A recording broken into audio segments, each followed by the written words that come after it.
Ovog utorka posjetili smo poljoprivredno gazdinstvo porodice Dvizac u Zalužanima.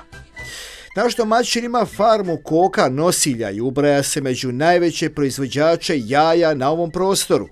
Sve je krenulo krajem 2014. godine, kaže naš domaćin, ali to nije sve. Tu priča tek počinje. Pa, ne mogu reći da je bilo slučajno, ali družeći se sa prijateljem mojim Željom Dragojevićem koji ima farmu koka, a onda kad sam ja već regulisao neku mirovinu, razmišljao sam šta i kako da provedem, gdje da provedem te svoje dane uz neki dopunski posao. Uz njegovu sugestiju odlučim se ja da počnem sa proizvodnjom konzervnih jaja. U početku nisam imao neki puno ni saznanja, nisam iskustva, ali dan po dan, evo, posle prve koje smo napravio farmu od kapaciteta 2200, sljedeći već period je došao da je bilo potreba za većom količinom. To je bilo 2014. na 2015. i bilo je tada, mislim, jednostavnije. Bila je situacija malo jednostavnija. Radne snage se moglo naći za rad na farmama, dok danas vrlo teško. Kako dolazite danas do radne snage? Pa vrlo teško.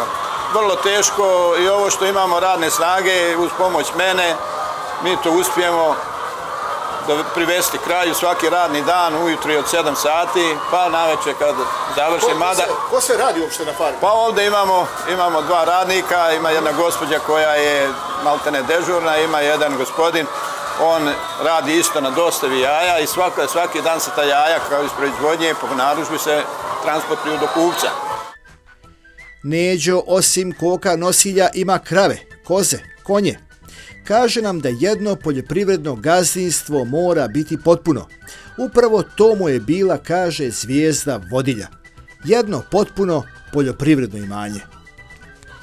Pa kad se formiralo ovo gazdinstvo, hajde da bi se, kako bi rekao, upotpunulo sve na jednom poljoprivrednom gazdinstvu, a ja inače sam čovjek koji počnem sa sela i taj dio života mi je dječji odrastao, prošao na selu. Jeste se rodili, gdje ste odrasli? Ja sam se rodio selo Slatina Gornja kod Ribnika. Može se reći Ribnik od Slatine sada. A, vi ste zemljak se njim.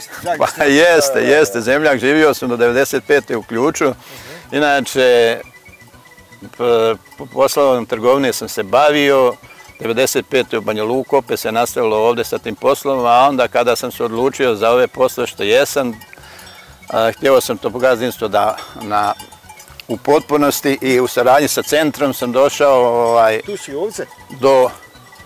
do realizacije gdje sam doveo bika i 2 krave sa manječe ovdje na ovo imanje da bi upotpunio i to sad se već počelo malo i razmnožavati i to mi stvara zadovoljstvo. Pored stoke, goveda što imamo, ovo je autoktonog bosanska buša. Rijetko je naći negdje u Bosni i Hercegovini čistokrvno, sem gore kod centra, kod nas bilo je negdje i u Hercegovini, tamo kod nekih ljudi, ali već pomalo se uništa. A ovdje, pošto ima oko 3 hektara zemlje u mom vlasništvu, plus ima oko 5 hektara zemljišta koje je u zakupu od stanovništva koje ne koristi, onda da bi to bilo uredno, odlučio sam da nabavim i nešto ovaca, to je rasa Romanovska, koja više služi za moje potrebe, ne za neki biznis. I to je imanje Neđe Dvisca, to je priča o njemu, o njegovom imanju koje je baš kompletno, o kokama nosiljama, o tome kako se danas ipak može od poljoprivrede živjeti. Treba zapeti, ali onda se rezultati rada vidjeti moraju, reče nam na kraju priče Neđo Dvizac.